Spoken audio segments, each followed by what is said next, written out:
Hello అందరికీ welcome to గుమగుమలాడే వంటిల్లు. ఈరోజు వచ్చేసి చాలా సింపుల్గా ఎక్కువ ఇంగ్రీడియంట్స్ లేకుండా ఇంట్లో ఉన్న వాటితోనే చట్నీని అంటే పచ్చడి అని కూడా అనుకోవచ్చు. ఇది రైస్ అయినా రోటీ అయినా మార్నింగ్ బ్రేక్ఫాస్ట్లోకైనా పర్ఫెక్ట్ కాంబినేషన్.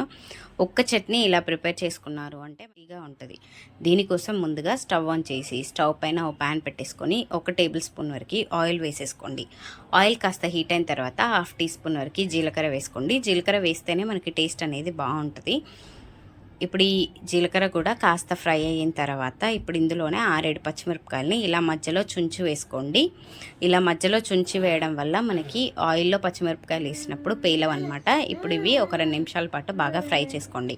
పచ్చిమిరపకాయలు అనేది బాగా ఫ్రై అవ్వాలి, లేదు అంటే మనకి కారం అనేది ఎక్కువగా తగులుతుంది అనమాట.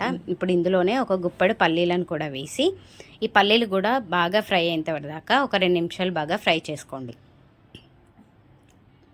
ఇలా అన్నీ బాగా ఫ్రై అయిన తర్వాత ఇప్పుడు ఇందులోనే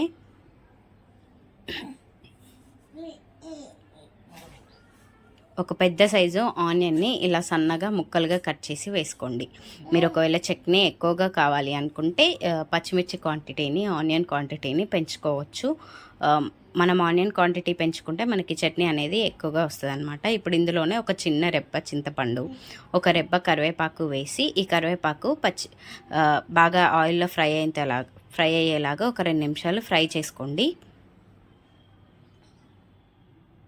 ఎక్కువగా ఫ్రై అవ్వాల్సిన అవసరం లేదు, ఎందుకంటే మనకు ఆనియన్ అనేది కాస్త పచ్చిగా తగులుతేనే టేస్ట్ అనేది బాగుంటుంది. ఇలా ఒక 2 నిమిషాలు ఫ్రై చేసుకొని స్టవ్ ఆఫ్ చేసేసి ఇవి కంప్లీట్గా చల్లారనివ్వండి.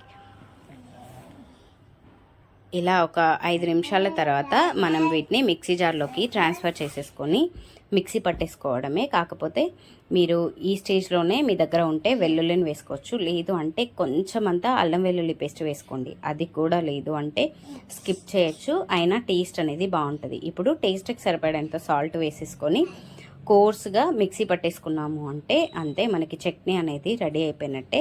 మీకు కావాలి అంటే మళ్ళీ పోపు చేసుకోవచ్చు, బట్ నేను ఇక్కడ మళ్ళీ పోపు లాంటిది ఏం చేయలేదు. ఇలా ఉంటేనే మేము ఇంట్లో బాగా ప్రిఫర్ చేస్తాము అని చెప్పేసి నేను మళ్ళీ పోపు చేసుకోలేదు. పోపు చేస్తే కూడా టేస్ట్ అనేది చాలా బాగుంటుంది. అంతే, చూసారు కదా, చాలా సింపుల్గా 2 నిమిషాల్లో చేసుకునే ఇన్స్టెంట్ చట్నీ రెసిపీ చాలా చాలా బాగుంటుంది. అండ్ మీరు కూడా ఒకసారి ట్రై చేసి మీ ఫీడ్బ్యాక్ని నాకు కామెంట్ సెక్షన్లో కామెంట్ చేయండి. ఇలాంటి సింపుల్ అండ్ టేస్టీ రెసిపీస్ కోసం గుమగుమలాడే వంటల ఛానల్ని